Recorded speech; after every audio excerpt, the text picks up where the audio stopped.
music is doing extremely well. That's an area where they've conducted some very aggressive marketing campaigns. They've been able to displace some of their rivals like Spotify in certain markets by working with the carriers to offer free periods of trial and those sorts of things.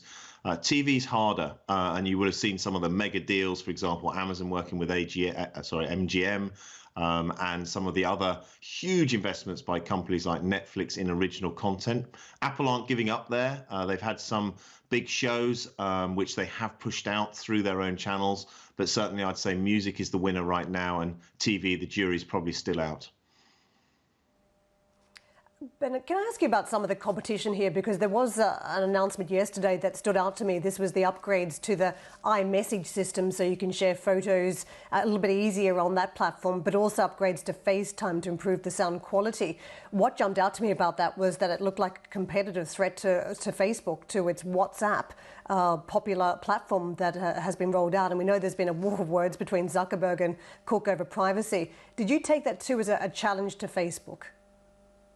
I think there's two things there. I mean, on messaging, Apple has its iMessage platform, and therefore that's a bit of a walled garden, but they have tried to make that a richer experience. So by handling photos better, by handling other content better, by allowing people to embed content, locking you more into that ecosystem. So news content, for example, can be embedded into the messaging app. They're clearly looking to compete with WhatsApp and also with WeChat, and try and make iMessage a more rounded out program. On FaceTime, that was very, very interesting indeed. The pandemic has signaled that video conferencing and group chats has become very important. And most notably, what Apple did was allow an Apple device owner to set up a link that non-Apple owners, so someone who's got an Android phone or a PC, is able to join a FaceTime chat.